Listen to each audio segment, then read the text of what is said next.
지금 이 순간 당신이 이 문장을 읽는 동안 우주는 점점 더 빠르게 팽창하고 있습니다. 그것도 가속하면서요. 천억 개가 넘는 은하들이 서로에게서 멀어지고 있고 그 속도는 매 초마다 증가합니다. 하지만 가장 충격적인 사실은 따로 있습니다. 우리는 이 가속 팽창을 일으키는 힘이 무엇인지 전혀 모릅니다. 그 힘은 우주 전체 에너지의 68%를 차지하지만 우리는 그것의 정체를 단 1%도 이해하지 못합니다. 물리학자들은 이 미지의 존재에 이름을 붙였습니다. 암흑에너지라고요. 1998년 캘리포니아 로렌스 버클리 국립연구소의 천체물리학자 솔 펄머터는 동료들과 함께 우주의 운명을 측정하는 프로젝트를 시작했습니다. 그들의 목표는 간단했습니다. 우주의 팽창이 얼마나 느려지고 있는지 정확히 측정하는 것이었죠. 당시 모든 물리학자들은 우주가 느려지고 있다고 확신했습니다. 빅뱅 이후 우주는 계속 팽창해왔지만 중력이 그 팽창을 서서히 늦추고 있을 것이라고 생각했습니다. 마치 공중으로 던진 공이 중력 때문에 결국 속도가 느려지듯이요. 문제는 얼마나 느려지는가였습니다.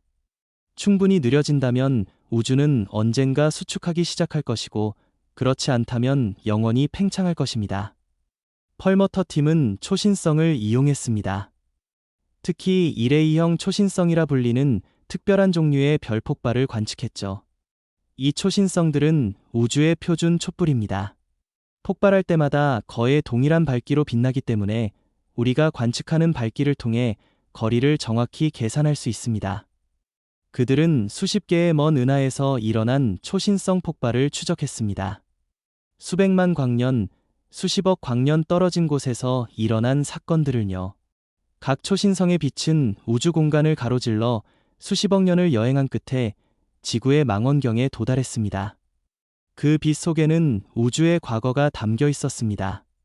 1998년 말 데이터 분석이 완료되었습니다. 펄머터는 결과를 보고 믿을 수 없었습니다. 숫자들을 다시 확인했습니다. 계산을 반복했습니다. 하지만 결과는 변하지 않았습니다. 우주는 느려지지 않았습니다. 오히려 빠르게 팽창하고 있었습니다. 그것도 가속하면서요. 마치 공중으로 던진 공이 중력을 거스르고 점점 더 빠르게 위로 날아가는 것과 같았습니다. 이것은 물리학의 모든 법칙에 위배되는 현상이었습니다. 거의 동시에 호주 국립대학교의 브라이언 슈미트가 이끄는 또 다른 연구팀도 같은 결론에 도달했습니다. 두 팀은 독립적으로 작업했지만 결과는 동일했습니다. 우주는 가속 팽창하고 있었습니다. 이것은 단순한 측정 오류가 아니었습니다. 이것은 우주에 대한 우리의 이해를 근본부터 뒤흔드는 발견이었습니다. 무언가가 우주를 밀어내고 있었습니다. 중력과 반대 방향으로 작용하는 어떤 힘이 존재했습니다. 물리학자들은 당황했습니다. 우주를 가속시키는 이 힘은 어디서 오는 걸까요? 그들은 아인슈타인의 방정식으로 돌아갔습니다. 1915년 알베르트 아인슈타인은 일반 상대성 이론을 발표하면서 우주상수라는 개념을 도입했습니다. 그는 우주가 정적이라고 믿었기 때문에 중력을 상쇄할 수 있는 반발력을 방정식에 추가했습니다. 하지만 1929년 에드윈 허블이 우주가 팽창한다는 것을 발견하자 아인슈타인은 우주상수를 자신의 가장 큰 실수라고 불렀습니다. 그는 그 항을 방정식에서 제거했습니다. 이제 70년이 지난 후 물리학자들은 아인슈타인의 실수가 실제로는 천재적인 통찰이었을지도 모른다고 생각하기 시작했습니다. 우주상수는 진공 자체가 가진 에너지를 나타낼 수 있었습니다. 완전히 비어있는 공간조차도 에너지를 가질 수 있다는 개념이었죠. 이 진공 에너지가 바로 우주를 가속시키는 힘일 수 있었습니다. 물리학자들은 이것을 암흑에너지라고 명명했습니다. 암흑이라는 단어는 우리가 그것을 볼 수 없다는 의미였습니다. 그것은 빛을 내지도 흡수하지도 않았습니다. 단지 공간 자체에 스며들어 있을 뿐이었습니다. 하지만 암흑에너지의 양은 상상을 초월했습니다. 계산 결과 우주 전체 에너지의 68%가 암흑에너지였습니다. 우리가 볼 수 있는 모든 것, 별과 은하와 행성과 가스구름, 이 모든 것을 합쳐도 우주의 5%에 불과했습니다. 나머지 27%는 암흑물질이라는 또 다른 미지의 존재였습니다. 결국 우리가 이해하는 물질은 우주의 5%에 불과했고 나머지 95%는 완전히 미지의 영역이었습니다. 이것이 얼마나 충격적인지 이해하려면 비유가 필요합니다. 당신이 평생 살아온 집을 생각해 보세요. 당신은 그 집의 모든 방을 알고 있다고 생각합니다. 거실, 침실, 부엌, 욕실. 하지만 어느 날 당신은 깨닫습니다. 당신이 아는 방들은 전체 집의 5%에 불과하다는 것을요. 나머지 95%는 당신이 한 번도 본 적 없는 방들로 가득 차 있습니다. 그 방들은 당신의 집안에 있지만 당신은 그것들을 볼 수도, 만질 수도, 들어갈 수도 없습니다. 단지 그것들이 존재한다는 것만 알 뿐입니다. 이것이 바로 현대 물리학이 직면한 상황입니다. 2007년 제네바 대학교의 물리학자 루스 두레르는 암흑에너지의 본질을 이해하기 위한 새로운 접근을 시도했습니다. 그녀는 우주의 대규모 구조를 연구했습니다. 수백만 개의 은하들이 어떻게 분포되어 있는지, 그들이 어떻게 움직이는지를 추적했죠. 만약 암흑에너지가 정말로 존재한다면 그것은 은하들의 분포에 영향을 미쳤을 것입니다. 그녀의 팀은 슬론 디지털 스카이 서베이라는 대규모 관측 프로젝트의 데이터를 분석했습니다.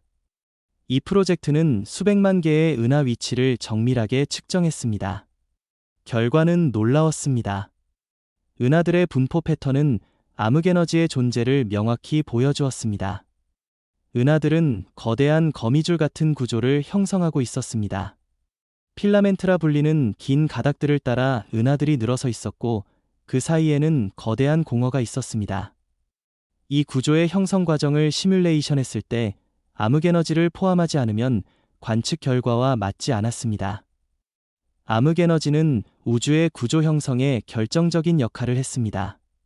하지만 암흑에너지의 정체는 여전히 수수께끼였습니다. 그것은 정확히 무엇일까요? 가장 단순한 설명은 우주 상수 이론입니다. 이 이론에 따르면 암흑에너지는 공간 자체의 속성입니다. 공간의 모든 입방 센티미터는 동일한 양의 에너지를 가지고 있습니다. 우주가 팽창하면서 공간이 늘어나면 암흑에너지의 총량도 증가합니다. 새로 생긴 공간도 같은 에너지 밀도를 가지기 때문입니다. 이것은 마치 마법 같은 현상입니다. 에너지 보존 법칙을 위반하는 것처럼 보이지만 일반 상대성 이론의 틀 안에서는 완벽하게 허용됩니다. 또 다른 이론은 퀸테센스입니다. 이것은 암흑에너지가 실제로는 장, 즉 공간에 퍼져 있는 어떤 물리적 실체라는 개념입니다. 마치 전자기장이나 중력장처럼요. 하지만 이 장은 매우 특이한 성질을 가지고 있습니다. 그것은 음의 압력을 가집니다. 일반적인 물질은 양의 압력을 가집니다. 가스를 압축하면 저항합니다. 하지만 암흑에너지는 반대입니다. 그것은 공간을 밀어냅니다. 퀸테센스 이론에서는 이 장의 강도가 시간에 따라 변할 수 있습니다. 과거에는 약했다가 현재 강해졌을 수도 있고 미래에는 더 강해지거나 약해질 수도 있습니다. 2012년 유럽 우주국은 플랑크 위성의 관측 결과를 발표했습니다. 위성은 우주배 경복사를 전례 없는 정밀도로 측정했습니다. 우주배 경복사는 빅뱅 직후 우주가 식으면서 방출한 빛입니다.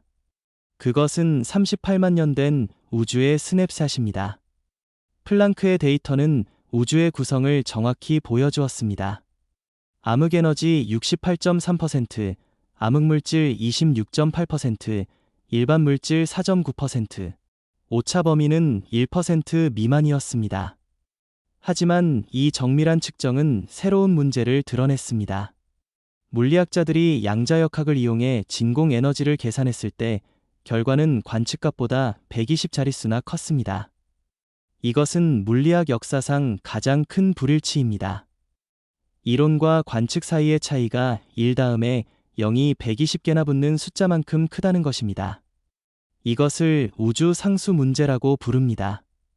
왜 진공 에너지가 이론적 예측보다 그토록 작은지 아무도 설명할 수 없습니다.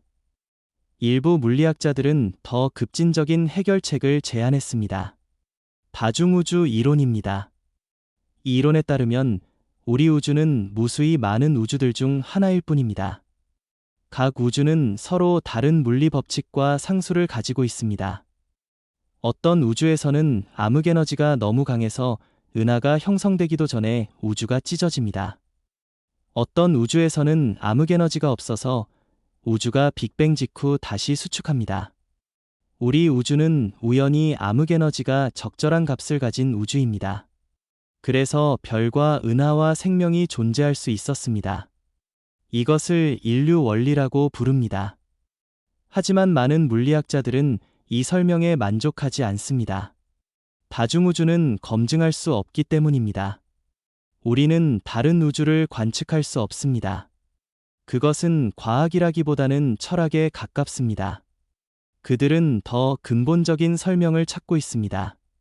암흑에너지가 왜 그 특정한 값을 가지는지 물리 법칙으로부터 도출할 수 있는 설명을요. 2015년 하와이 마우나케아 산 정상의 캐나다 프랑스 하와이 망원경에서 새로운 관측이 시작되었습니다. 천문학자들은 중력 렌즈 효과를 이용해 암흑에너지를 연구했습니다.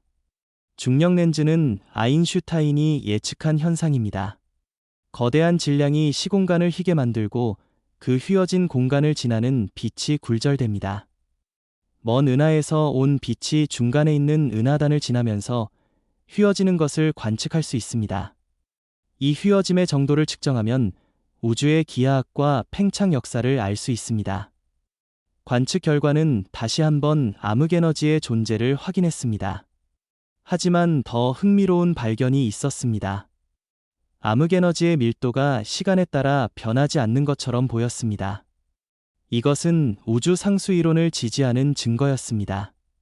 만약 암흑에너지가 킨테센스 같은 동적인 장이라면 그 밀도는 시간에 따라 변해야 했습니다.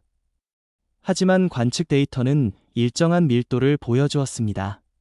물론 측정의 정밀도에는 한계가 있었습니다. 작은 변화는 감지하지 못했을 수도 있습니다.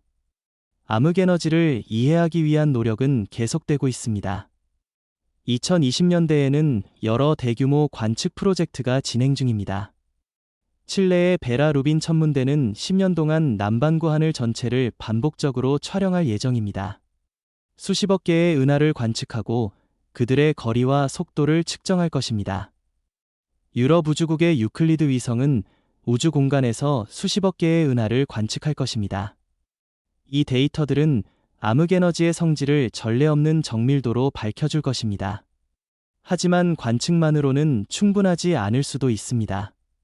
일부 물리학자들은 완전히 새로운 이론이 필요하다고 주장합니다. 아마도 일반 상대성 이론 자체를 수정해야 할지도 모릅니다. 아인슈타인의 이론은 태양계 규모에서는 완벽하게 작동하지만 우주 전체 규모에서는 수정이 필요할 수 있습니다. 수정 중력 이론이라 불리는 이 접근법은 암흑에너지 없이도 우주의 가속 팽창을 설명하려고 시도합니다. 또 다른 가능성은 우리가 시공간의 본질을 잘못 이해하고 있다는 것입니다. 끈 이론 같은 양자중력 이론들은 우리가 보는 3차원 공간 외에 추가 차원이 존재한다고 제안합니다. 이 추가 차원들은 너무 작게 말려 있어서 우리가 감지할 수 없습니다. 하지만 그것들이 암흑에너지의 원천일 수 있습니다. 추가 차원에서 새어나오는 에너지가 우리 우주를 가속시키는 것일지도 모릅니다. 암흑에너지가 우주의 미래에 미치는 영향은 심오합니다. 현재의 관측에 따르면 우주는 영원히 가속 팽창할 것입니다. 수백억 년 후 우리 은하 밖의 모든 은하들은 너무 멀리 후퇴해서 보이지 않게 될 것입니다. 그들에서 오는 빛은 우주의 팽창 때문에 너무 많이 적색편이 되어 감지할 수 없게 됩니다. 미래의 천문학자들은 우주가 우리 은하 하나로만 이루어져 있다고 생각할 것입니다. 그들은 빅뱅의 증거도 우주 팽창의 증거도 찾을 수 없을 것입니다. 더 먼 미래에는 더 극적인 일이 벌어질 수 있습니다. 만약 암흑에너지의 밀도가 증가한다면 빅립이라는 시나리오가 가능합니다. 우주의 팽창이 너무 빨라져서 결국 은하들이 찢어지고 별들이 찢어지고 행성들이 찢어지고 마침내 원자들까지 찢어질 것입니다. 시공간 자체가 찢어지면서 우주는 끝날 것입니다. 하지만 이것은 수천억 년 후의 일입니다. 현재로서는 암흑에너지가 일정하게 유지될 것으로 보입니다. 암흑에너지의 발견은 우리에게 겸손함을 가르쳐 줍니다. 우리는 우주의 5%만 이해합니다. 나머지 95%는 여전히 미지의 영역입니다. 이것은 과학의 한계가 아니라 가능성입니다. 우리가 모르는 것이 이토록 많다는 것은 발견할 것이 이토록 많다는 의미입니다. 암흑에너지는 21세기 물리학의 가장 큰 도전이자 가장 큰 기회입니다. 하지만 암흑에너지는 단순히 학문적 호기심의 대상이 아닙니다. 그것은 우리 존재의 근본적인 질문과 연결되어 있습니다. 우주는 왜 존재하는가? 왜 무가 아니라 유가 있는가? 왜 물리법칙은 이런 형태를 가지는가? 암흑에너지는 이 질문들의 중심에 있습니다. 그것의 정체를 밝히는 것은 우주의 기원과 운명을 이해하는 열쇠일 수 있습니다. 하지만 여기서 멈춰서서 생각해 봅시다. 우리는 정말로 암흑에너지가 존재한다고 확신할 수 있을까요? 회의론자들은 타당한 질문을 던집니다. 우리가 관측하는 우주의 가속 팽창이 정말로 미지의 에너지 때문일까요? 아니면 우리의 측정 방법에 근본적인 결함이 있는 것은 아닐까요? 이것은 단순한 철학적 의문이 아닙니다. 과학의 역사는 잘못된 해석으로 가득합니다. 천동설은 1500년 동안 진실로 받아들여졌습니다. 에테르 이론은 19세기 내내 물리학의 기초였습니다. 우리가 암흑에너지라고 부르는 것도 미래에는 또 다른 오류로 판명될 수 있지 않을까요? 2018년 옥스퍼드 대학교의 천체물리학자 수바스 사카르는 동료들과 함께 도발적인 논문을 발표했습니다. 그들은 초신성 데이터를 재분석했습니다. 펄머터와 슈미트가 사용했던 바로 그 데이터를요. 하지만 그들은 다른 통계 방법을 적용했습니다. 결과는 충격적이었습니다. 우주의 가속 팽창에 대한 증거가 이전에 생각했던 것만큼 강력하지 않았습니다. 통계적 유의성이 기존 연구보다 낮았습니다. 사카르 팀은 주장했습니다. 우리가 우주의 가속 팽창을 확신하기에는 데이터가 충분하지 않을 수 있다고요. 이 논문은 천체물리학계의 논쟁을 불러일으켰습니다. 일부 과학자들은 사카르의 분석 방법에 결함이 있다고 반박했습니다. 그들은 초신성 데이터뿐만 아니라 우주배 경복사, 중력 렌즈, 은하 분포 등 여러 독립적인 관측이 모두 암흑에너지의 존재를 가리킨다고 지적했습니다. 하나의 관측이 틀릴 수는 있지만 모든 관측이 동시에 틀릴 가능성은 극히 낮습니다. 하지만 사카르의 연구는 중요한 교훈을 남겼습니다. 과학은 끊임없는 검증을 필요로 합니다. 우리가 확실하다고 생각하는 것조차 재검토되어야 합니다. 또 다른 회의론은 더 근본적인 곳에서 나옵니다. 우리의 관측 자체가 편향되어 있을 수 있다는 것입니다. 우리는 우주의 한 점에서 한순간에 한 방향으로만 관측합니다. 지구라는 행성에서 21세기라는 시간에 우리가 볼 수 있는 범위 안에서만요. 만약 우주가 우리가 생각하는 것보다 훨씬 더 복잡하다면 어떨까요? 만약 우주의 팽창 속도가 장소에 따라 다르다면요. 우리가 관측하는 영역에서는 가속 팽창하지만 다른 영역에서는 감속하거나 일정할 수 있습니다. 2021년 본 대학교의 우주론자 파벨 크로파는 이 가능성을 탐구했습니다. 그는 우주가 완벽하게 균질하지 않을 수 있다고 제안했습니다. 대규모 구조, 즉 은하단과 공허의 분포가 우리의 관측에 영향을 미칠 수 있습니다. 만약 우리가 우연히 밀도가 평균보다 낮은 거대한 공허 안에 있다면 우주가 가속 팽창하는 것처럼 보일 수 있습니다. 실제로는 그렇지 않은데도요. 크로파의 계산에 따르면 지름이 수억 광년에 달하는 공허 안에 우리가 위치한다면 관측되는 현상을 설명할 수 있었습니다. 암흑에너지 없이도요. 하지만 이론에도 문제가 있었습니다. 우주배 경복사의 관측은 우주가 매우 균질하다는 것을 보여줍니다. 10만 분의 1 수준의 균질성입니다. 그렇게 균질한 우주에서 우리가 특별히 거대한 공허 안에 있을 확률은 매우 낮습니다. 게다가 다른 관측들, 특히 은하 분포와 중력 렌즈 데이터는 국소공허 이론과 맞지 않았습니다. 결국 대부분의 우주론자들은 암흑에너지가 실제한다는 결론을 유지했습니다. 하지만 회의론은 과학을 건강하게 만듭니다. 그것은 우리가 더 정밀한 관측을 하도록, 더 엄격한 이론을 만들도록 자극합니다. 그렇다면 암흑에너지가 정말로 존재한다고 가정해 봅시다. 다음 질문은 이것입니다. 그것은 언제부터 존재했을까요? 암흑에너지는 우주의 역사에서 항상 같은 역할을 했을까요? 아니면 그 영향력이 시간에 따라 변했을까요? 이 질문에 답하기 위해서는 우주의 과거로 거슬러 올라가야 합니다. 빅뱅 직후부터 현재까지 138억 년의 역사를요. 빅뱅 직후, 우주는 극도로 뜨겁고 밀도가 높았습니다. 물질과 에너지가 압축되어 있었고, 우주는 맹렬한 속도로 팽창했습니다. 이 시기를 인플레이션 시대라고 부릅니다. 우주는 1초도 안 되는 시간에 10의 26승 배 이상 팽창했습니다. 이 인플레이션을 일으킨 것도 일종의 진공 에너지였습니다. 인플라톤 장이라 불리는 가상의 장이 우주를 폭발적으로 팽창시켰습니다. 그리고 인플레이션이 끝나면서 이 에너지는 물질과 복사로 변환되었습니다. 인플레이션 이후 우주는 계속 팽창했지만 속도는 점차 느려졌습니다. 물질의 중력이 팽창을 늦추고 있었습니다. 이 시기가 수십억 년 동안 계속되었습니다. 우주가 식으면서 원자가 형성되었고 별이 탄생했고 은하가 모였습니다. 이 모든 시간 동안 암흑에너지는 존재했지만 그 영향은 미미했습니다. 물질의 밀도가 암흑에너지의 밀도보다 훨씬 높았기 때문입니다. 중력이 우주를 지배했습니다. 하지만 우주가 팽창하면서 상황이 변했습니다. 물질의 밀도는 감소했습니다. 같은 양의 물질이 더 큰 공간에 퍼져 있었으니까요. 반면 암흑에너지의 밀도는 일정하게 유지되었습니다. 우주 상수 이론에 따르면 공간의 각 부분은 동일한 에너지 밀도를 가지기 때문입니다. 결국 어느 시점에서 두 밀도가 같아졌습니다.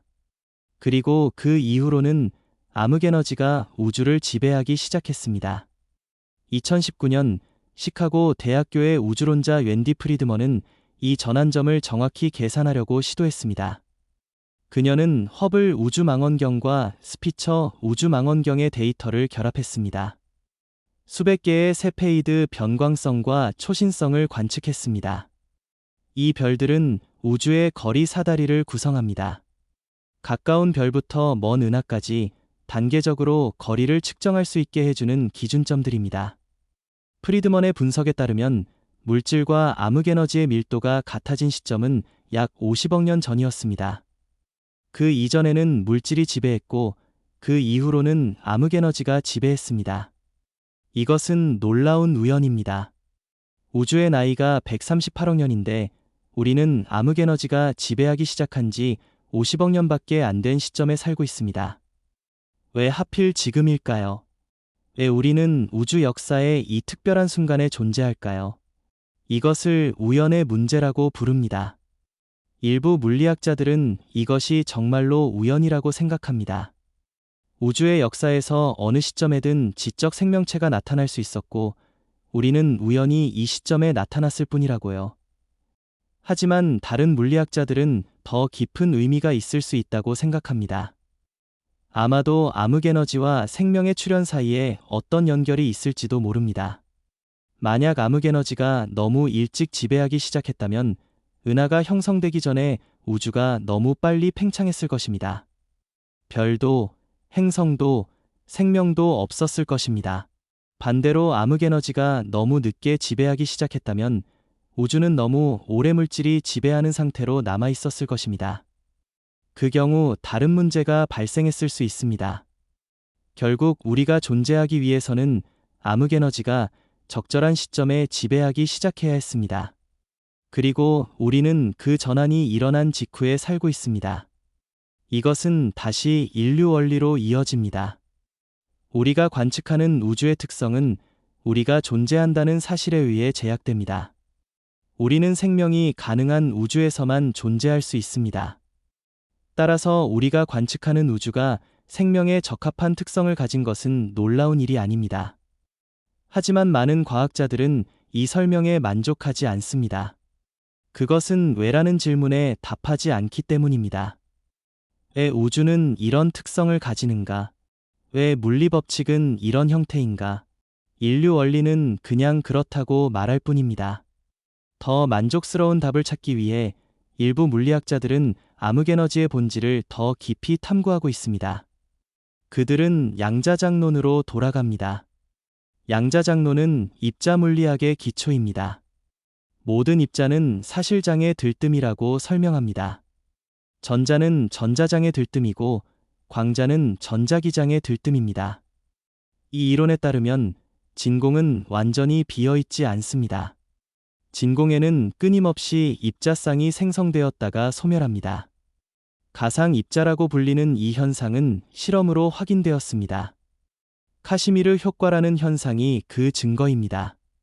1948년 네덜란드 물리학자 핸드릭 카시미르는 예측했습니다. 진공 속에서 매우 가까이 놓인 두 금속판 사이에는 미세한 인력이 작용할 것이라고요. 이 힘은 진공의 양자 요동에서 비롯됩니다. 금속판 사이의 공간에서는 특정 파장의 가상 입자만 존재할 수 있습니다. 반면 금속판 바깥에는 모든 파장의 가상 입자가 존재합니다. 이 차이가 압력 차이를 만들고 금속판을 서로 끌어당깁니다.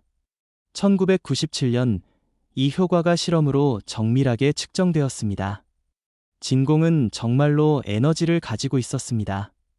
그렇다면 이 진공 에너지가 암흑에너지일까요? 계산해보면 문제가 드러납니다. 양자장론으로 진공 에너지를 계산하면 그 값이 관측되는 암흑에너지보다 120자릿수나 큽니다. 이것은 물리학 역사상 최악의 예측입니다. 이론과 관측 사이의 불일치가 1 다음에 0이 120개 붙는 숫자만큼 큽니다. 무언가가 근본적으로 잘못되었습니다. 2013년 스탠퍼드 대학교의 이론물리학자 레너드 서스킨드는 이 문제에 대한 새로운 접근을 제안했습니다.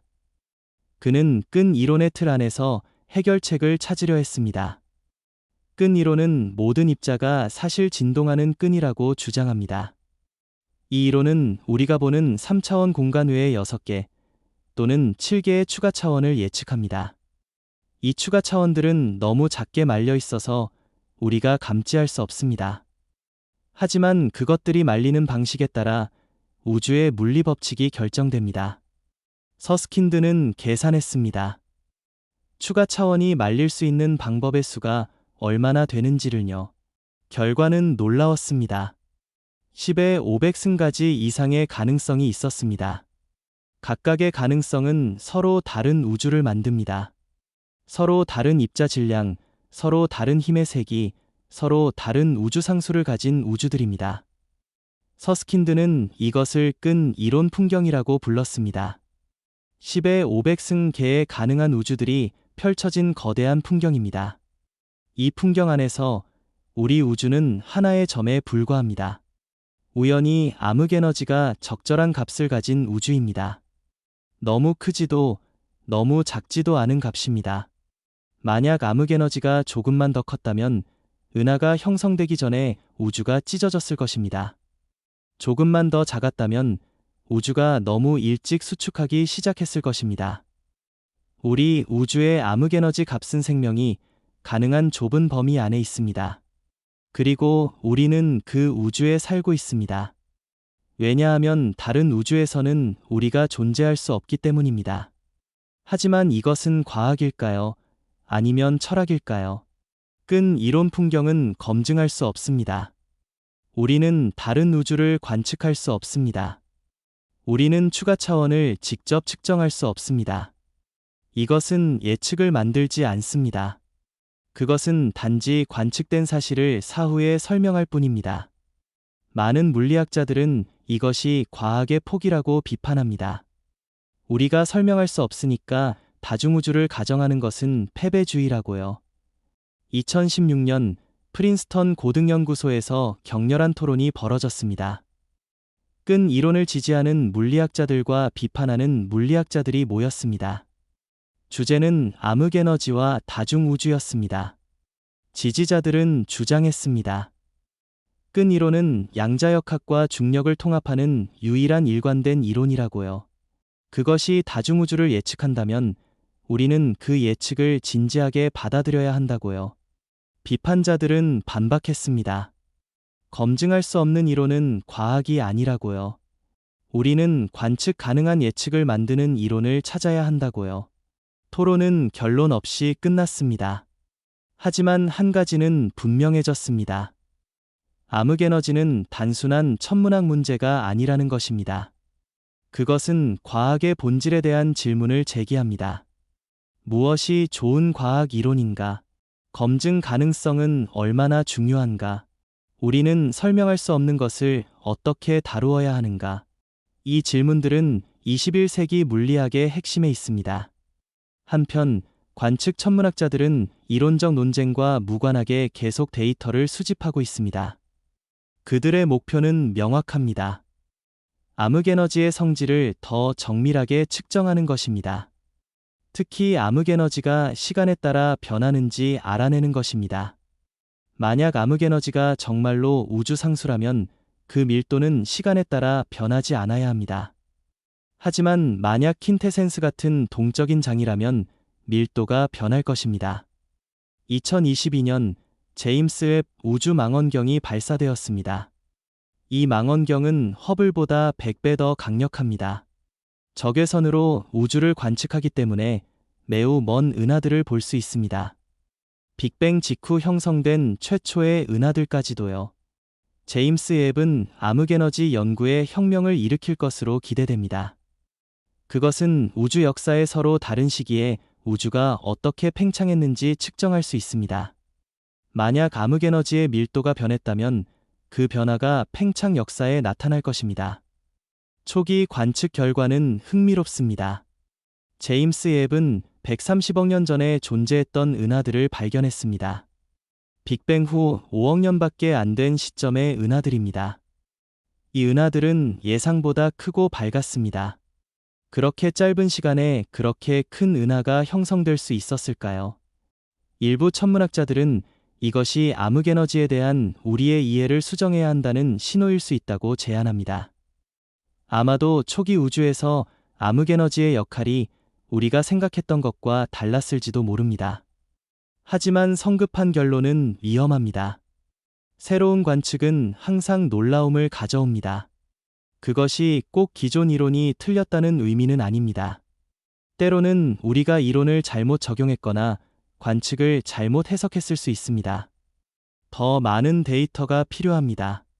더 정밀한 분석이 필요합니다. 과학은 인내를 요구합니다. 2023년 칠레 아타카마 사막에서 새로운 망원경이 가동을 시작했습니다.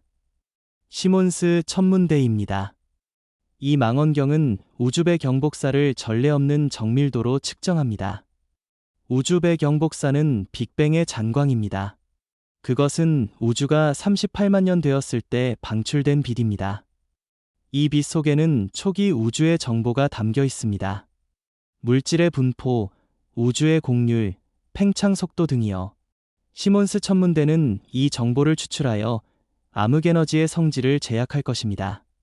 동시에 남극에서도 관측이 진행되고 있습니다. 남극점 망원경은 우주배 경복사의 편광을 측정합니다. 빛의 편광은 빛이 어떻게 진동하는지를 나타냅니다. 우주배 경복사의 편광 패턴은 초기 우주의 중력파에 대한 정보를 담고 있습니다. 만약 인플레이션이 정말로 일어났다면 그것은 중력파를 만들었을 것입니다. 그 중력파는 우주배 경복사에 특별한 편광 패턴을 남겼을 것입니다.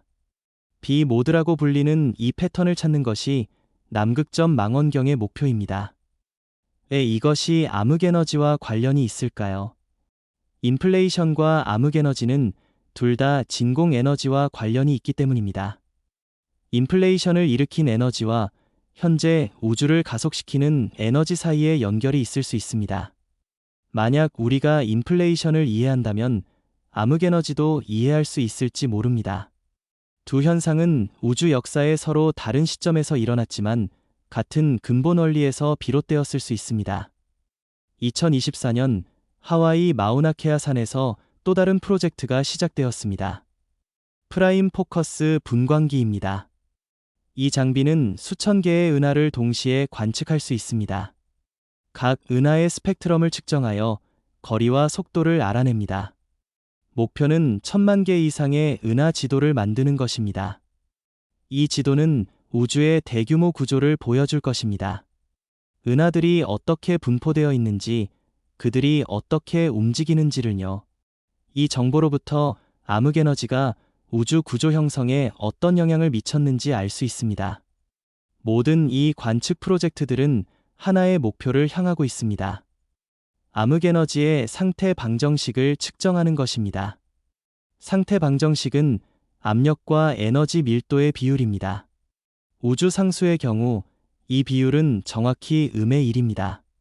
퀸테센스의 경우 비율이 다를 수 있고 시간에 따라 변할 수 있습니다. 만약 우리가 상태 방정식을 정밀하게 측정한다면 암흑에너지가 무엇인지 알 수 있을 것입니다. 현재까지의 모든 관측은 상태 방정식이 음의 1에 가깝다는 것을 보여줍니다. 오차 범위 안에서 우주 상수와 일치합니다. 하지만 오차 범위가 아직 크기 때문에 작은 편차는 감지하지 못할 수 있습니다. 앞으로 10년 동안 진행될 관측들은 오차 범위를 10분의 1로 줄일 것입니다. 그때가 되면 우리는 확실히 알 수 있을 것입니다. 암흑에너지가 정말로 우주 상수인지 아니면 더 복잡한 무언가인지를요. 하지만 관측만으로는 충분하지 않을 수 있습니다. 우리는 이론적 돌파구도 필요합니다. 암흑에너지를 근본적으로 이해하려면 양자역학과 중력을 통합하는 이론이 필요합니다. 양자중력 이론입니다. 현재 가장 유망한 후보는 끈 이론과 루프 양자중력입니다. 끈 이론은 모든 입자를 진동하는 끈으로 설명합니다. 루프 양자중력은 시공간 자체가 양자화되어 있다고 주장합니다. 시공간이 연속적이지 않고 플랑크 길이라는 최소 단위로 이루어져 있다는 것입니다. 이 이론들은 아직 완성되지 않았습니다. 그것들은 수학적으로 복잡하고 실험적 검증이 어렵습니다. 양자중력 효과는 플랑크 에너지에서 나타나는데 이것은 현재 입자가속기가 도달할 수 있는 에너지보다 16자릿수나 높습니다. 우리는 직접 실험할 수 없습니다. 하지만 간접적인 증거를 찾을 수 있습니다. 우주론적 관측이 그 증거를 제공할 수 있습니다. 암흑에너지, 우주 배경복사, 중력파 등이요. 2025년 유럽입자물리연구소에서 새로운 이론 연구가 발표되었습니다. 물리학자들은 양자장론과 일반 상대성 이론을 결합하여 암흑에너지를 설명하려고 시도했습니다. 그들은 진공에너지 문제에 새로운 접근을 제안했습니다. 아마도 우리가 계산하는 진공에너지가 실제로는 상쇄된다는 것입니다. 양자장론이 예측하는 거대한 진공에너지와 반대부호를 가진 또 다른 기어가 있어서 둘이 거의 완벽하게 상쇄되고 작은 잔여만 남는다는 것입니다. 그 잔여가 우리가 관측하는 암흑에너지입니다. 하지만 이것은 미세 조정 문제를 일으킵니다. 왜 두 기어가 120자릿수까지 정확하게 상쇄되어야 할까요? 이것은 마치 두 개의 거대한 숫자를 빼서 거의 0에 가까운 작은 숫자를 얻는 것과 같습니다. 그런 일이 우연히 일어날 확률은 거의 0입니다. 무언가 깊은 원리가 있어야 합니다. 대칭성이나 보존 법칙 같은 것이요. 하지만 우리는 아직 그 원리를 찾지 못했습니다. 일부 물리학자들은 더 급진적인 제안을 합니다. 아마도 우리가 공간과 시간을 잘못 이해하고 있다는 것입니다. 아마도 시공간은 근본적인 것이 아니라 창발적인 것일지도 모릅니다. 마치 온도가 분자의 운동에서 창발하듯이 시공간도 더 근본적인 무언가로부터 창발할 수 있습니다. 이 관점에서 암흑에너지는 시공간의 창발 과정에서 나타나는 부산물일 수 있습니다. 2026년 암스테르담 대학교의 이론물리학자 에릭 베를린데는 이 아이디어를 발전시켰습니다.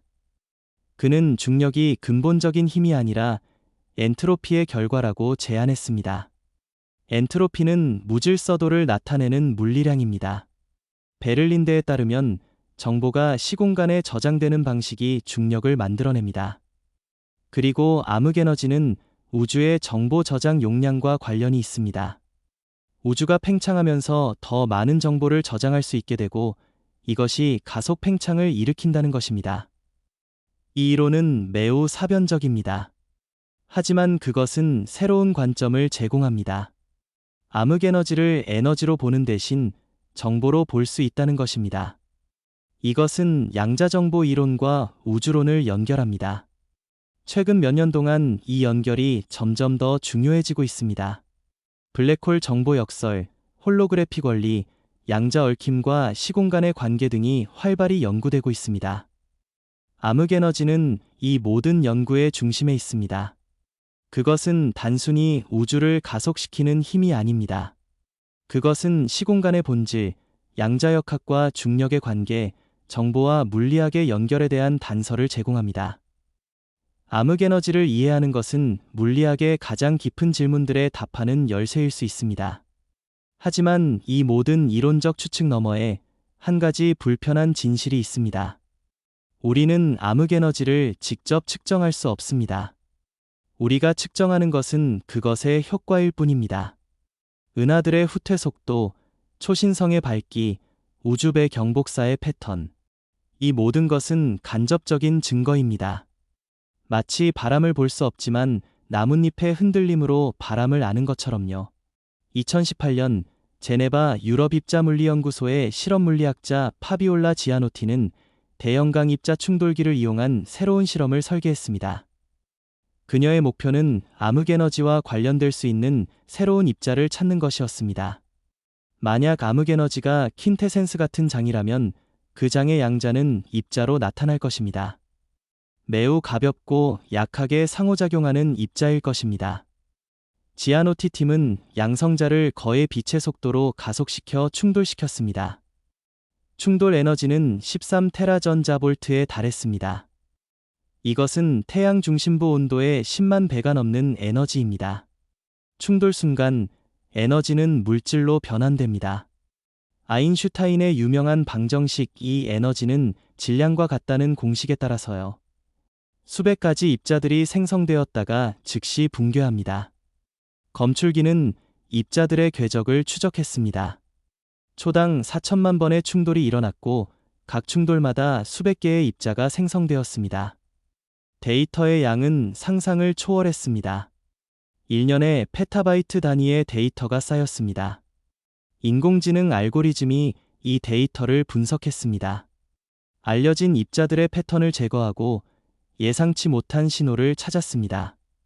3년간의 실험 끝에 결과가 나왔습니다. 암흑에너지와 관련된 새로운 입자는 발견되지 않았습니다. 이것은 실망스러운 결과였지만 동시에 중요한 정보였습니다. 만약 암흑에너지가 입자로 나타난다면 그 입자는 대형강 입자 충돌기가 도달할 수 있는 에너지보다 훨씬 더 높은 에너지에서만 생성될 수 있다는 의미였습니다. 또는 암흑에너지는 입자가 아닐 수도 있습니다. 이 실험의 실패는 더 깊은 문제를 드러냈습니다. 입자 물리학의 표준 모형은 우주의 5%만 설명합니다. 나머지 95%, 즉 암흑물질과 암흑에너지는 표준 모형 밖에 있습니다. 우리가 가진 가장 성공적인 물리 이론이 우주의 대부분을 설명하지 못합니다. 이것은 21세기 물리학의 가장 큰 위기입니다. 표준 모형은 지난 50년 동안 모든 실험적 검증을 통과했습니다. 그것은 전자기력, 약한 핵력, 강한 핵력을 통합합니다.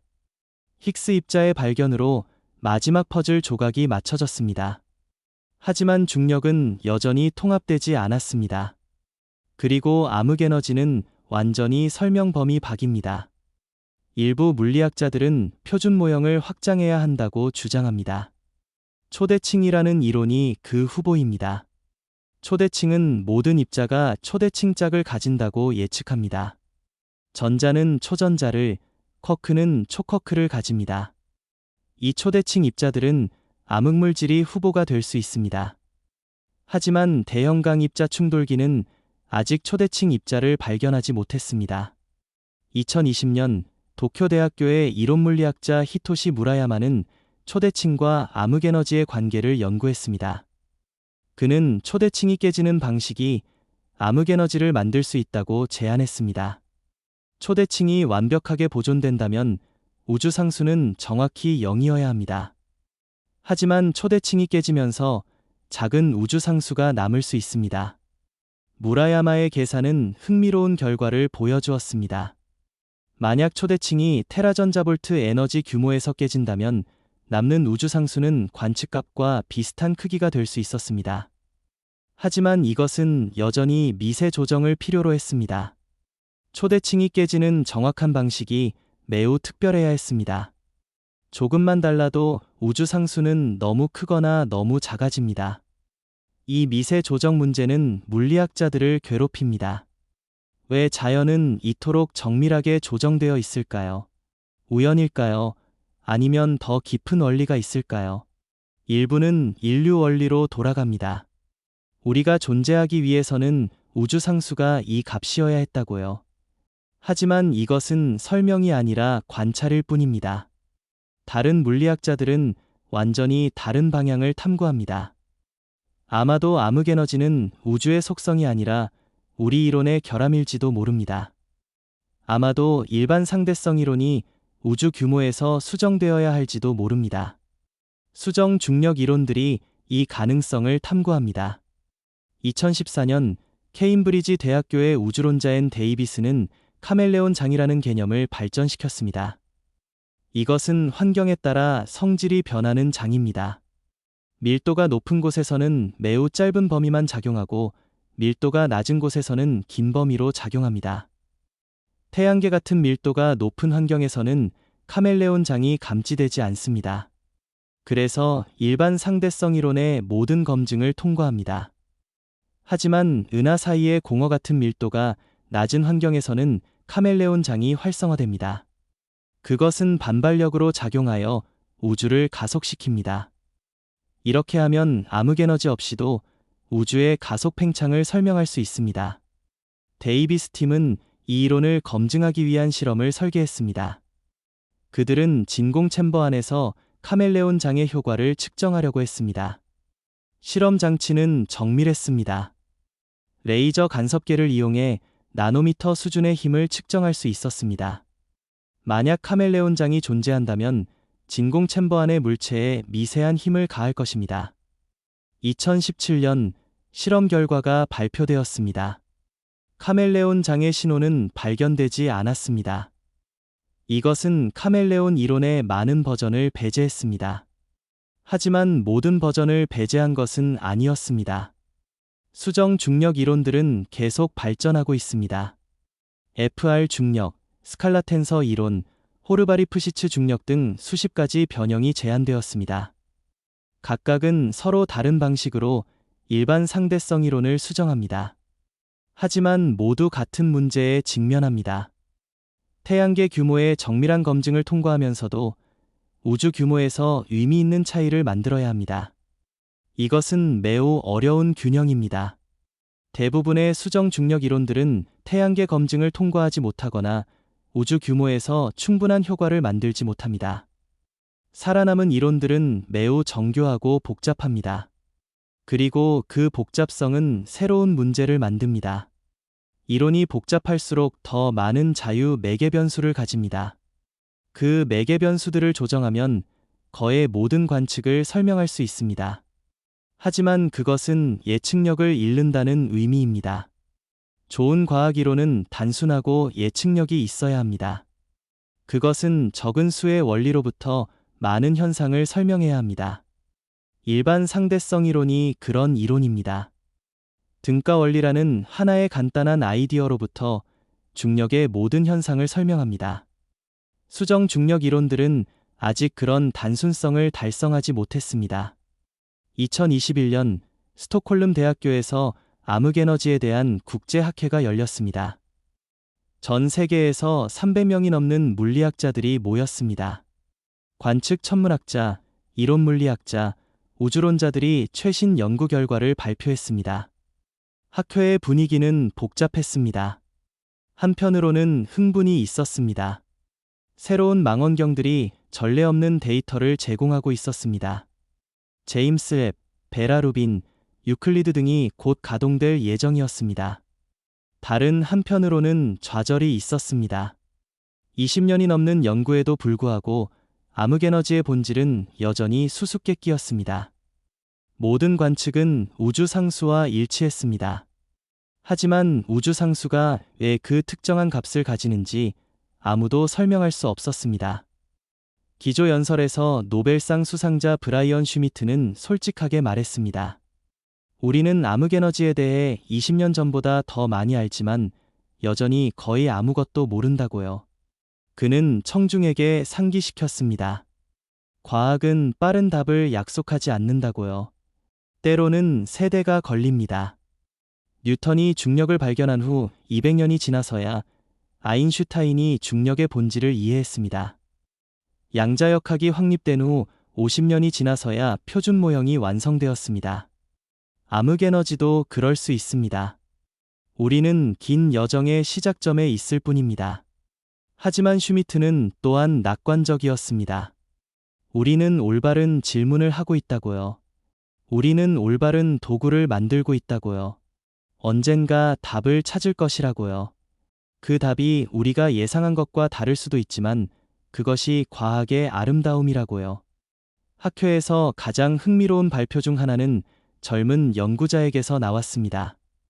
베를린 훔볼트 대학교의 박사과정 학생 리사 바이스는 암흑에너지와 양자얽힘의 관계를 연구했습니다. 양자얽힘은 양자역학의 가장 신비로운 현상입니다. 두 입자가 얽히면 그들은 아무리 멀리 떨어져 있어도 즉시 서로 영향을 미칩니다. 아인슈타인은 이것을 으스스한 원격 작용이라고 불렀습니다. 그는 이것이 불가능하다고 생각했지만 실험은 그것이 실제한다는 것을 증명했습니다.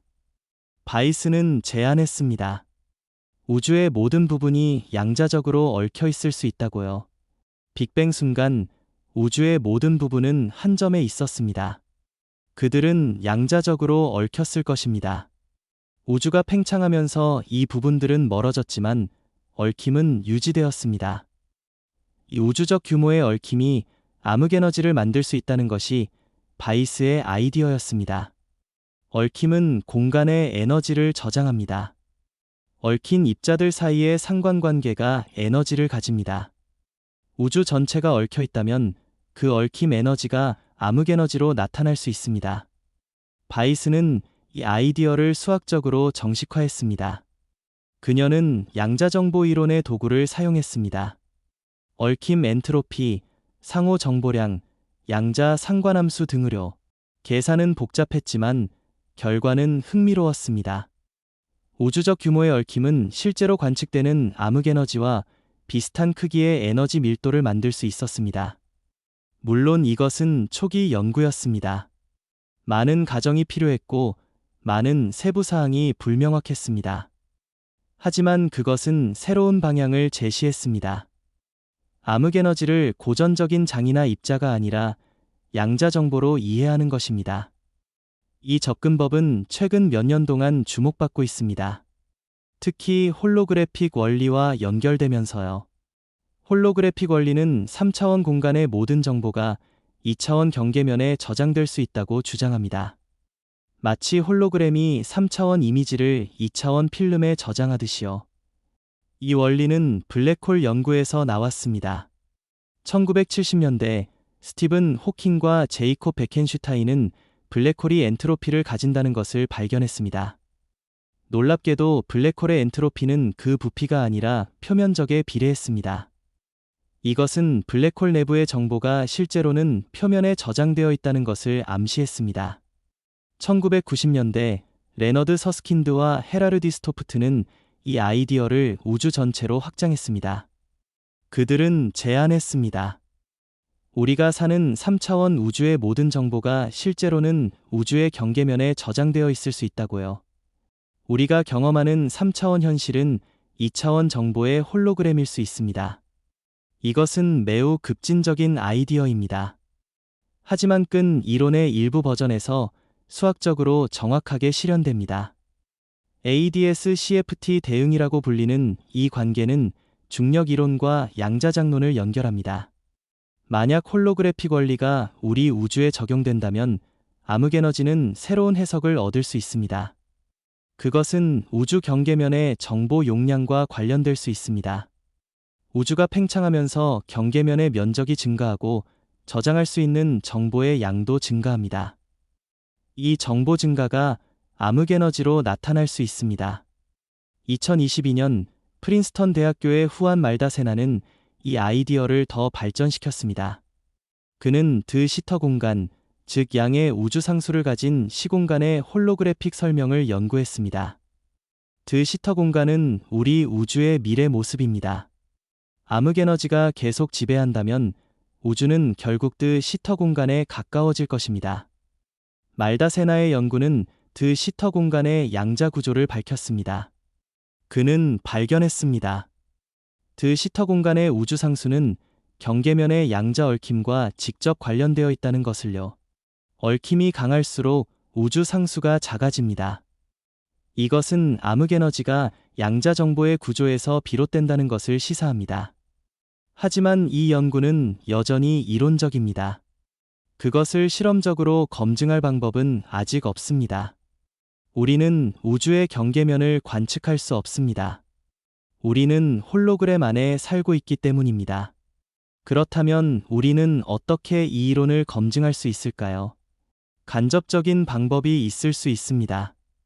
만약 홀로그래픽 원리가 옳다면 그것은 우주의 엔트로피에 제약을 가합니다. 우주의 총 엔트로피는 우주 경계면의 면적을 플랑크 면적으로 나눈 값보다 클 수 없습니다. 이것을 홀로그래픽 한계라고 부릅니다. 2023년 옥스퍼드 대학교의 우주론자 로저 펠로즈는 이 한계를 우주론적 관측과 연결하려고 시도했습니다. 그는 계산했습니다. 우리가 관측할 수 있는 우주의 엔트로피가 얼마나 되는지를요. 별, 은하, 블랙홀, 우주배 경복사 등 모든 것의 엔트로피를 더했습니다. 결과는 놀라웠습니다. 관측 가능한 우주의 총 엔트로피는 홀로그래픽 한계에 매우 가까웠습니다. 아직 한계를 넘지는 않았지만 그에 근접하고 있었습니다. 이것은 우연일까요? 아니면 깊은 의미가 있을까요? 펠로즈는 제안했습니다. 우주의 엔트로피가 홀로그래픽 한계에 가까워지는 것이 암흑에너지의 활성화와 관련이 있을 수 있다고요. 아마도 우주가 정보 저장 용량에 도달하면서 새로운 물리학이 나타나는 것일지도 모릅니다. 그 새로운 물리학이 우주의 가속 팽창을 일으킨다는 것입니다. 이것은 매우 사변적인 아이디어입니다. 하지만 그것은 암흑에너지를 정보이론의 관점에서 이해하려는 시도입니다. 정보와 물리학의 관계는 21세기 물리학의 중심 주제입니다. 양자 컴퓨터, 블랙홀 정보 역설, 홀로그래픽 원리, 양자 얽힘과 시공간의 관계 등이 모두 이 주제와 연결되어 있습니다. 암흑에너지는 이 모든 것의 교차점에 있을 수 있습니다. 그것은 단순히 우주를 가속시키는 에너지가 아니라 시공간과 정보의 근본적인 관계를 드러내는 현상일 수 있습니다. 2024년 캘리포니아 공과대학교에서 새로운 실험이 시작되었습니다.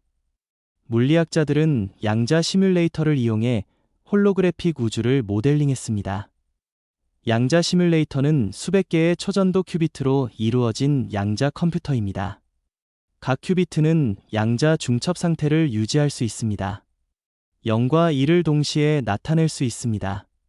큐비트들을 특별한 방식으로 얽으면 그들은 홀로그래픽 우주의 경계면을 시뮬레이션할 수 있습니다. 연구팀은 이 시뮬레이터에서 가상의 중력을 만들었습니다. 경계면의 양자 얽힘이 내부의 시공간 기하학을 결정했습니다. 그들은 우주 상수를 조절할 수 있었습니다. 경계면의 얽힘 구조를 바꾸면 내부 우주의 팽창 속도가 변했습니다. 이것은 암흑에너지가 정말로 양자 정보와 관련될 수 있다는 것을 보여주는 첫 번째 실험적 증거였습니다. 물론 이것은 실제 우주가 아니라 시뮬레이션이었습니다. 하지만 그것은 개념 증명이었습니다. 양자 정보가 시공간의 기하학을 만들 수 있다는 것을요. 이 실험은 새로운 연구 방향을 열었습니다. 양자 시뮬레이터를 이용해 우주론적 현상을 연구하는 것입니다. 앞으로 더 큰 양자 컴퓨터가 만들어지면 더 복잡한 우주를 시뮬레이션할 수 있을 것입니다. 아마도 우리는 실험실에서 작은 우주를 만들 수 있을지도 모릅니다. 하지만 이 모든 이론적 진전에도 불구하고 근본적인 질문은 남아 있습니다. 암흑에너지는 정확히 무엇인가? 그것은 우주 상수인가, 동적인 장인가, 양자 정보인가, 아니면 완전히 다른 무언가인가? 이 질문에 답하기 위해서는 더 정밀한 관측이 필요합니다. 그리고 그 관측들이 진행되고 있습니다. 2025년 봄, 하와이 마우나케아 산 정상의 서부루 망원경에서 전례 없는 관측 캠페인이 시작되었습니다. 천문학자들은 100개가 넘는 초신성을 동시에 추적했습니다. 각각은 수십억 광년 떨어진 곳에서 폭발한 별이었습니다. 그들의 빛은 우주 역사에 서로 다른 시점을 담고 있었습니다. 어떤 것은 50억 년 전의 우주를, 어떤 것은 80억 년 전의 우주를 보여주었습니다. 데이터가 쌓이면서 패턴이 드러났습니다. 하지만 그것은 예상했던 패턴이 아니었습니다. 초신성들의 밝기 분포가 표준 우주 상수 모델과 미묘하게 달랐습니다. 차이는 작았습니다. 통계적 유의성의 경계선에 있었습니다. 하지만 그것은 일관되게 나타났습니다. 도쿄대학교의 천체물리학자 나오미 치바는 이 데이터를 분석하는 팀을 이끌었습니다. 그녀는 15년 동안 초신성 우주론을 연구해왔습니다. 그녀의 직관은 무언가 이상하다고 말했습니다. 데이터는 암흑에너지의 밀도가 완전히 일정하지 않을 수 있다는 것을 암시했습니다. 아주 천천히, 거의 감지할 수 없을 정도로, 하지만 확실히 변하고 있었습니다. 치바팀은 신중했습니다. 그들은 모든 가능한 체계적 오류를 검토했습니다. 먼지의 영향, 중력 렌즈 효과, 초신성 분류의 불확실성, 거리 측정의 편향 등을 하나씩 배제했습니다. 6개월간의 검증 끝에 그들은 확신했습니다. 신호는 실제했습니다. 2025년 9월, 그들은 결과를 발표했습니다. 암흑에너지의 상태 방정식이 음의 1에서 약 3% 벗어나 있다는 것이었습니다. 이것은 작은 차이였지만 그 의미는 엄청났습니다. 만약 이것이 확인된다면 암흑에너지는 우주 상수가 아니었습니다. 그것은 동적인 장이었습니다. 퀸테센스나 그와 비슷한 무언가였습니다. 물리학 커뮤니티는 흥분과 회의로 나뉘었습니다. 일부는 이것이 돌파구라고 환영했습니다. 마침내 우주 상수를 넘어서는 증거를 찾았다고요. 다른 이들은 신중했습니다.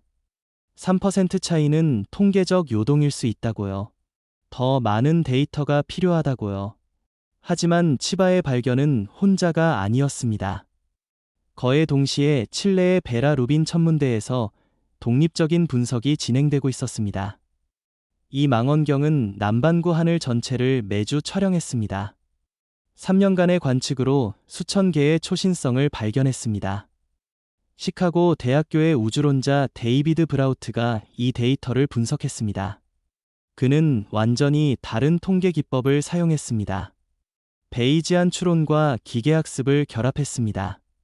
그의 결과는 치바의 결과와 놀랍도록 일치했습니다. 암흑에너지의 상태 방정식은 음의 1에서 벗어나 있었습니다. 두 독립적인 연구가 같은 결론에 도달했다는 것은 우연이 아니었습니다. 무언가 실제하는 현상을 포착하고 있었습니다. 하지만 그것이 정확히 무엇인지는 여전히 불명확했습니다. 2026년 초 유럽 우주국의 유클리드 위성이 새로운 데이터를 제공하기 시작했습니다. 위성은 우주 공간에서 수십억 개의 은하를 관측했습니다. 지구 대기에 방해 없이 전례 없는 정밀도로요. 유클리드는 중력 렌즈 효과를 측정했습니다. 먼 은하의 빛이 중간에 있는 물질에 의해 휘어지는 정도를요. 중력 렌즈는 암흑 에너지를 연구하는 강력한 도구입니다. 왜냐하면 그것은 우주의 기하학에 직접 의존하기 때문입니다. 암흑 에너지가 우주의 팽창을 가속시키면 그것은 시공간의 곡류를 변화시킵니다. 그 변화는 빛의 경로에 영향을 미칩니다. 파리 천체물리학 연구소의 야닉 멜리에가 유클리드 데이터를 분석했습니다.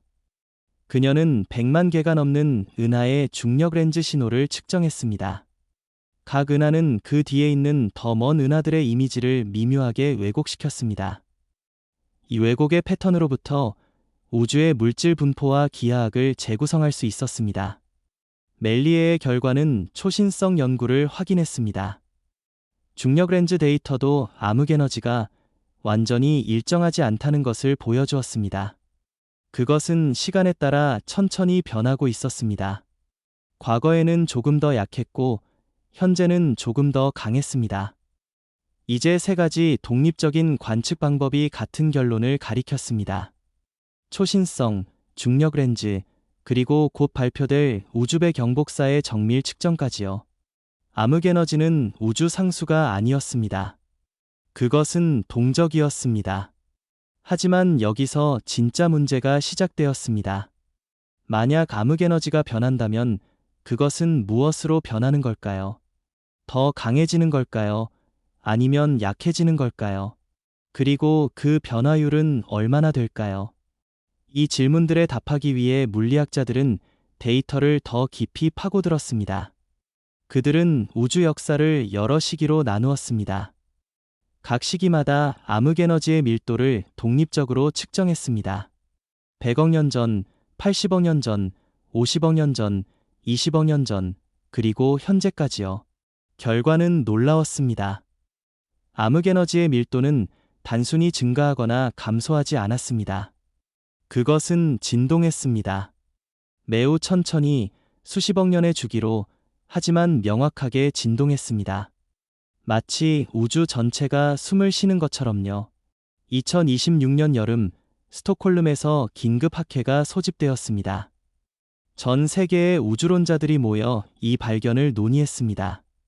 분위기는 긴장되어 있었습니다. 만약 암흑 에너지가 정말로 진동한다면 그것은 우리가 알고 있는 모든 것을 바꿀 것이었습니다.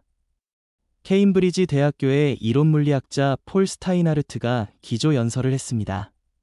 그는 30년 전에 킨테센스 이론을 제안했던 사람이었습니다. 그는 말했습니다. 진동하는 암흑 에너지는 킨테센스의 특별한 형태일 수 있다고요. 만약 암흑 에너지장이 포텐셜 우물 안에서 진동한다면 우리가 관측하는 패턴을 설명할 수 있다고요. 하지만 스타인하르트는 또한 경고했습니다. 이것은 새로운 문제를 만든다고요. 왜 암흑 에너지장은 그 특정한 포텐셜을 가지는가? 왜 진동 주기는 수십억 년인가? 왜 진동의 진폭은 그렇게 작은가? 이 모든 것이 설명되어야 했습니다. 학회에서 가장 급진적인 제안은 젊은 연구자에게서 나왔습니다. 취리히 연방공과대학교의 박사후연구원 엘레나 코발스카는 완전히 다른 해석을 제시했습니다. 아마도 암흑 에너지는 하나가 아니라 여러 개일 수 있다고요. 코발스카의 아이디어는 이랬습니다. 우주에는 여러 종류의 암흑 에너지가 공존할 수 있습니다. 각각은 서로 다른 성질을 가집니다. 어떤 것은 일정하고 어떤 것은 변합니다. 어떤 것은 빠르게 진동하고 어떤 것은 천천히 진동합니다. 우리가 관측하는 것은 이 모든 것의 합입니다. 이것은 마치 오케스트라와 같았습니다. 각 악기는 서로 다른 음을 냅니다. 하지만 우리가 듣는 것은 모든 악기의 조화입니다. 암흑 에너지도 그럴 수 있습니다. 여러 성분의 조화일 수 있습니다. 코발스카는 이 아이디어를 수학적으로 정식화했습니다. 그녀는 5가지 서로 다른 암흑에너지 성분을 가정했습니다. 각각은 서로 다른 질량과 결합 상수를 가졌습니다. 그녀는 이 모델을 관측 데이터에 맞춰보았습니다. 결과는 놀라웠습니다. 5성분 모델은 단일 성분 모델보다 데이터를 훨씬 더 잘 설명했습니다. 통계적 유의성은 압도적이었습니다. 진동 패턴, 시간 변화, 모든 것이 자연스럽게 설명되었습니다. 하지만 이것은 또 다른 문제를 만들었습니다. 왜 5개인가? 왜 6개나 4개가 아닌가? 각 성분의 질량과 결합 상수는 어떻게 결정되는가? 이것은 미세 조정 문제를 5배로 만드는 것처럼 보였습니다. 학회는 결론 없이 끝났습니다. 하지만 한 가지는 분명해졌습니다. 암흑에너지는 우리가 생각했던 것보다 훨씬 더 복잡했습니다. 그것은 단순한 우주 상수가 아니었습니다. 그것은 풍부한 구조를 가진 동적 시스템이었습니다. 2027년 새로운 관측 증거가 나타났습니다. 제임스 웹 우주망원경이 130억 광년 떨어진 은하를 발견했습니다. 이 은하는 빅뱅 후 5억 년밖에 안 된 시점에 존재했습니다. 그런데 이 은하는 너무 컸습니다. 그렇게 짧은 시간에 그렇게 큰 은하가 형성될 수 없었습니다. 적어도 표준 우주론에서는요. 볼티모어 우주망원경과학연구소의 천문학자 제인 릭비가 이 은하를 분석했습니다. 그녀는 그 은하의 별들이 예상보다 훨씬 더 오래되었다는 것을 발견했습니다. 별빛의 스펙트럼은 그 별들이 최소한 3억 년은 되었다는 것을 보여주었습니다. 하지만 이것은 불가능했습니다. 빅뱅 후 5억 년 된 우주에서 3억 년 된 별을 발견한다는 것은 그 별들이 빅뱅 후 200만 년 만에 형성되었다는 의미였습니다. 그것은 너무 빨랐습니다. 그 시기에는 우주가 아직 너무 뜨거웠습니다. 별이 형성될 수 없었습니다. 릭비는 다른 가능성을 고려했습니다. 아마도 우리의 우주 나이 측정이 틀렸을 수 있다고요. 아마도 우주는 우리가 생각하는 것보다 더 오래되었을 수 있다고요. 하지만 우주배 경복사의 측정은 매우 정확했습니다. 우주의 나이는 138억 년이었습니다. 오차 범위는 1억 년 미만이었습니다. 또 다른 가능성은 초기 우주의 물리학이 달랐다는 것이었습니다. 아마도 암흑에너지가 초기 우주에서 다르게 작용했을 수 있습니다. 만약 암흑에너지가 과거에 더 약했다면 물질이 더 빨리 뭉칠 수 있었을 것입니다. 별과 은하가 더 일찍 형성될 수 있었을 것입니다. 이 아이디어를 검증하기 위해 릭비는 더 많은 초기 은하를 찾았습니다. 제임스 웹은 계속 관측했습니다. 6개월 동안 15개의 비슷한 은하를 발견했습니다. 모두 예상보다 크고 오래되었습니다. 패턴이 명확해졌습니다. 초기 우주는 우리가 생각했던 것과 달랐습니다. 구조 형성이 더 빨랐습니다. 이것은 암흑에너지가 시간에 따라 변한다는 또 다른 증거였습니다. 2027년 가을 프린스턴 대학교에서 새로운 이론 연구가 발표되었습니다. 물리학자 프란체스카 비돌토와 그녀의 팀은 초기 암흑에너지라는 개념을 제안했습니다. 이것은 우주 초기에만 존재했다가 나중에 사라진 암흑에너지 성분이었습니다. 비돌토의 모델에서 초기 암흑에너지는 빅뱅 후 첫 10억 년 동안 우주 팽창을 가속시켰습니다. 이것은 물질이 더 빨리 뭉치도록 도왔습니다. 역설적으로 들리지만 수학은 명확했습니다. 초기의 가속 팽창은 밀도 요동을 증폭시켰고 그것이 구조 형성을 촉진했습니다. 그리고 10억 년 후 초기 암흑에너지는 붕괴했습니다. 그것은 물질과 복사로 변환되었습니다. 우주는 다시 감속 팽창으로 돌아갔습니다. 그리고 수십억 년 동안 그 상태가 유지되었습니다. 그러다가 50억 년 전쯤 새로운 암흑에너지가 나타났습니다. 이것이 우리가 현재 관측하는 암흑에너지였습니다. 그것은 다시 우주를 가속시키기 시작했습니다. 비돌토의 모델은 두 가지 수수께끼를 동시에 해결했습니다. 초기 은하의 문제와 현재의 가속 팽창을요. 하지만 그것은 새로운 질문을 만들었습니다. 왜 암흑에너지는 두 번 나타나는가? 왜 첫 번째는 사라지고 두 번째는 남아있는가? 이 질문에 답하기 위해 비돌토는 입자물리학으로 눈을 돌렸습니다. 그녀는 제안했습니다. 암흑에너지는 사실 상전이의 결과일 수 있다고요. 마치 물이 얼음으로 변하듯이 진공도 상전이를 겪을 수 있습니다. 입자 물리학에서 진공은 여러 상태를 가질 수 있습니다. 각 상태는 서로 다른 에너지를 가집니다. 우주가 식으면서 진공은 한 상태에서 다른 상태로 전이할 수 있습니다. 이 전이 과정에서 에너지가 방출되거나 흡수됩니다. 비돌토의 모델에서 초기 우주는 높은 에너지 진공 상태에 있었습니다. 이것이 초기 암흑에너지였습니다. 우주가 식으면서 진공은 낮은 에너지 상태로 전이했습니다. 이 전이는 10억 년에 걸쳐 일어났습니다. 전이가 완료된 후 우주는 중간 에너지 진공 상태에 있었습니다. 이 상태는 수십억 년 동안 안정적이었습니다. 암흑에너지는 거의 없었습니다. 그러다가 50억 년 전 또 다른 상전이가 시작되었습니다. 진공은 더 낮은 에너지 상태로 전이하기 시작했습니다. 하지만 이번에는 전이가 매우 느렸습니다. 그것은 아직도 진행 중입니다. 이 느린 전이가 현재의 암흑에너지를 만들고 있습니다. 이 모델은 아름다웠습니다. 그것은 암흑에너지를 근본적인 물리학과 연결했습니다. 진공의 상전이는 입자물리학에서 잘 알려진 현상이었습니다. 힉스 메커니즘도 진공 상전이의 결과였습니다. 하지만 비돌토의 모델을 검증하는 것은 어려웠습니다. 진공 상전이는 직접 관측할 수 없었습니다. 우리가 관측할 수 있는 것은 그것의 효과뿐이었습니다. 우주의 팽창 역사, 구조 형성, 우주배 경복사의 패턴 등이요. 2028년 남극점 망원경이 새로운 데이터를 발표했습니다. 이 망원경은 우주배 경복사의 편광을 측정했습니다. 편광은 빛의 진동 방향을 나타냅니다. 우주배 경복사의 편광 패턴은 초기 우주의 중력파와 밀도 요동에 대한 정보를 담고 있습니다. 남극점 망원경의 데이터는 놀라운 것을 보여주었습니다. 우주배 경복사의 편광 패턴에 예상치 못한 비대칭이 있었습니다. 이 비대칭은 초기 우주에 추가적인 에너지 성분이 있었다는 것을 암시했습니다. 그것은 초기 암흑에너지일 수 있었습니다.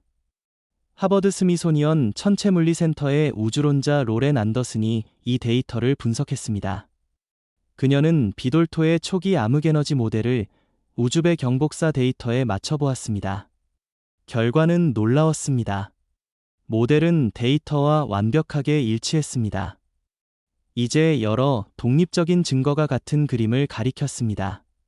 초신성, 중력 렌즈, 초기 은하, 우주배 경복사 모두가 암흑에너지가 시간에 따라 변한다는 것을 보여주었습니다.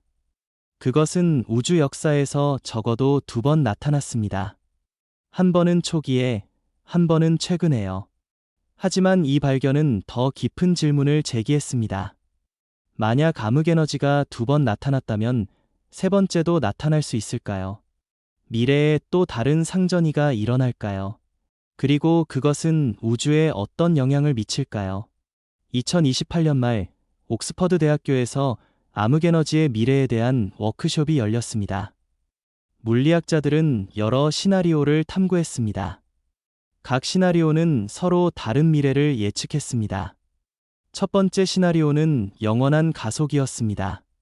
현재의 암흑에너지가 계속 유지된다면 우주는 영원히 가속 팽창할 것입니다. 수천억 년 후 우리 은하 밖의 모든 은하는 관측 가능한 우주 너머로 사라질 것입니다. 우주는 점점 더 차갑고 어두워질 것입니다. 두 번째 시나리오는 빅 립이었습니다. 만약 암흑에너지가 계속 강해진다면 우주의 팽창은 점점 더 빨라질 것입니다. 결국 팽창 속도가 너무 빨라져서 은하들이 찢어지고 별들이 찢어지고 행성들이 찢어질 것입니다. 마침내 원자들까지 찢어지면서 우주는 끝날 것입니다. 세 번째 시나리오는 빅 크런치였습니다.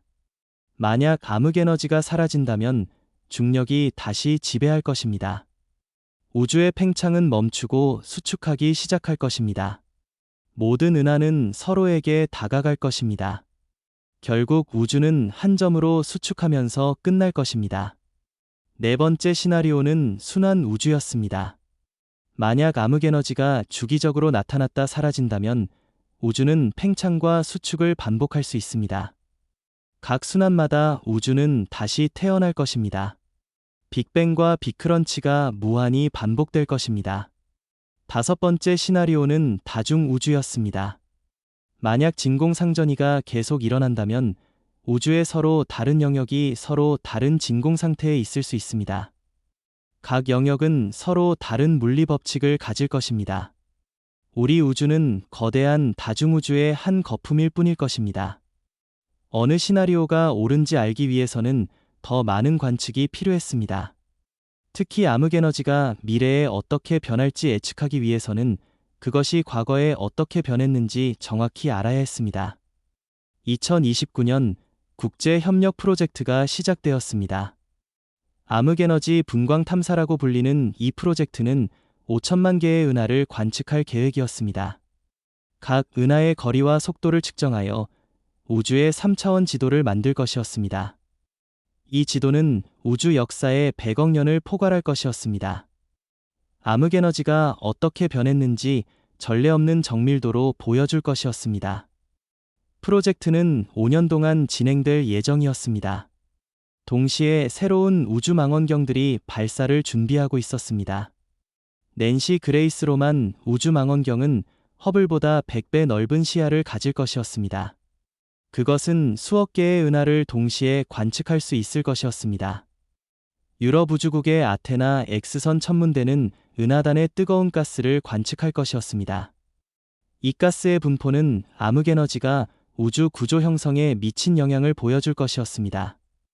중국의 신티안 우주망원경은 적외선으로 우주를 관측할 것이었습니다. 그것은 제임스 웹보다 더 먼 은하를 발견할 수 있을 것이었습니다. 빅뱅 후 3억 년 된 우주까지 볼 수 있을 것이었습니다. 이 모든 관측 프로젝트는 하나의 목표를 향하고 있었습니다. 암흑에너지의 본질을 밝히는 것입니다. 그것이 무엇인지, 왜 존재하는지, 어디서 왔는지, 어디로 가는지를요. 하지만 관측만으로는 충분하지 않을 것입니다. 우리는 또한 이론적 돌파구가 필요합니다.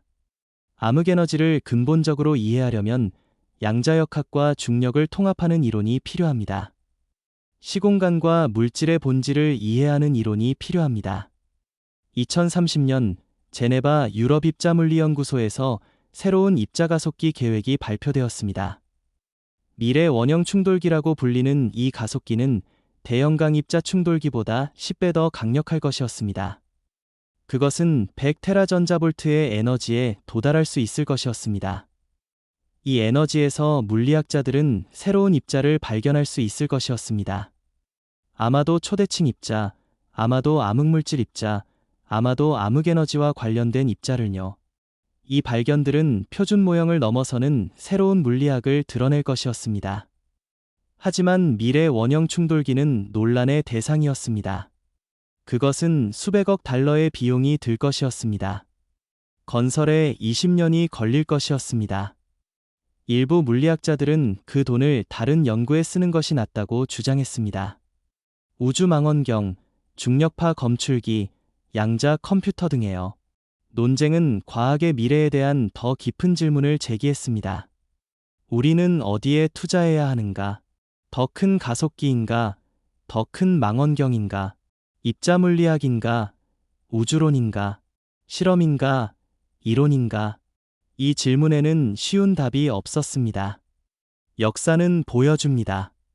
가장 큰 발견은 종종 예상치 못한 곳에서 나온다는 것을요. 허블은 우주의 팽창을 발견하려고 하지 않았습니다. 펄머턴은 암흑에너지를 찾으려고 하지 않았습니다. 그들은 단지 우주를 측정하려고 했을 뿐입니다. 아마도 암흑에너지의 비밀도 예상치 못한 곳에서 밝혀질 것입니다. 아마도 그것은 입자가속기에서 나올 것입니다. 아마도 우주망원경에서 나올 것입니다. 아마도 양자 컴퓨터에서 나올 것입니다. 아마도 누군가의 책상 위 노트에서 나올 것입니다. 중요한 것은 계속 찾는 것입니다. 계속 질문하는 것입니다. 계속 측정하는 것입니다. 계속 생각하는 것입니다. 왜냐하면 암흑에너지는 단순히 학문적 호기심의 대상이 아니기 때문입니다. 그것은 우리 존재의 근본적인 질문과 연결되어 있습니다. 우주는 왜 존재하는가? 우리는 왜 여기 있는가? 현실의 본질은 무엇인가? 이 질문들은 수천 년 동안 철학자들을 괴롭혀왔습니다. 이제 그것들은 과학의 영역으로 들어왔습니다. 우리는 측정할 수 있습니다. 우리는 검증할 수 있습니다. 우리는 답을 찾을 수 있습니다. 암흑에너지를 이해하는 것은 우주를 이해하는 것입니다. 우주를 이해하는 것은 우리 자신을 이해하는 것입니다. 우리는 우주의 일부이기 때문입니다. 우리는 별의 재로 만들어졌습니다. 우리는 빅뱅의 자손입니다. 그리고 이제 우리는 우리를 만든 우주를 연구하고 있습니다. 우리는 우리가 어디서 왔는지, 어디로 가는지 알려고 합니다. 이것은 인류 역사상 가장 야심찬 프로젝트입니다. 암흑에너지는 그 프로젝트의 중심에 있습니다. 그것은 우주의 68%를 차지합니다. 그것은 우주의 운명을 결정합니다. 그것은 시공간의 본질을 드러낼 수 있습니다. 하지만 우리는 아직 그것이 무엇인지 모릅니다. 25년의 연구에도 불구하고 우리는 여전히 거의 아무것도 모릅니다. 우리는 그것의 효과를 측정할 수 있습니다. 하지만 그것의 본질은 여전히 수수께끼입니다. 이것은 좌절스러울 수 있습니다. 하지만 그것은 또한 흥미진진합니다. 우리가 모르는 것이 이토록 많다는 것은 발견할 것이 이토록 많다는 의미입니다. 우리는 긴 여정의 시작점에 있을 뿐입니다. 그리고 그 여정은 계속됩니다. 새로운 망원경이 건설되고 있습니다. 새로운 실험이 설계되고 있습니다. 새로운 이론이 제안되고 있습니다. 새로운 세대의 과학자들이 훈련받고 있습니다. 그들은 우리가 시작한 일을 계속할 것입니다. 그들은 우리가 답하지 못한 질문에 답할 것입니다. 그들은 우리가 상상하지 못한 발견을 할 것입니다. 언젠가 누군가는 암흑에너지의 비밀을 밝힐 것입니다. 그것이 10년 후일지, 100년 후일지는 모릅니다. 하지만 그것은 일어날 것입니다. 왜냐하면 그것이 과학이 하는 일이기 때문입니다. 과학은 인내합니다. 과학은 끈질깁니다. 과학은 포기하지 않습니다. 과학은 계속 질문하고, 계속 측정하고, 계속 생각합니다. 그리고 결국 답을 찾습니다. 암흑에너지의 답도 찾을 것입니다. 그리고 그 답은 아마도 우리가 예상한 것과 다를 것입니다. 그것은 아마도 더 아름답고, 더 놀랍고, 더 심오할 것입니다. 그것은 우리에게 우주에 대한 새로운 이해를 줄 것입니다. 그것은 우리에게 현실에 대한 새로운 관점을 줄 것입니다. 그것은 우리에게 우리 자신에 대한 새로운 통찰을 줄 것입니다. 그리고 그것은 새로운 질문을 만들 것입니다. 더 깊은 질문을, 더 근본적인 질문을요. 왜냐하면 그것이 과학의 본질이기 때문입니다. 하나의 답은 10개의 새로운 질문을 만듭니다. 하지만 그것이 바로 과학을 아름답게 만드는 것입니다. 끝이 없다는 것입니다. 항상 더 배울 것이 있다는 것입니다. 항상 더 발견할 것이 있다는 것입니다. 암흑에너지는 우리에게 그것을 상기시킵니다. 우주는 우리가 생각하는 것보다 훨씬 더 크고, 더 복잡하고, 더 신비롭다는 것을요. 우리는 아직 거의 아무것도 모른다는 것을요. 하지만 우리는 배우고 있습니다. 천천히, 조금씩, 하지만 확실히 배우고 있습니다. 그리고 그것이 중요합니다.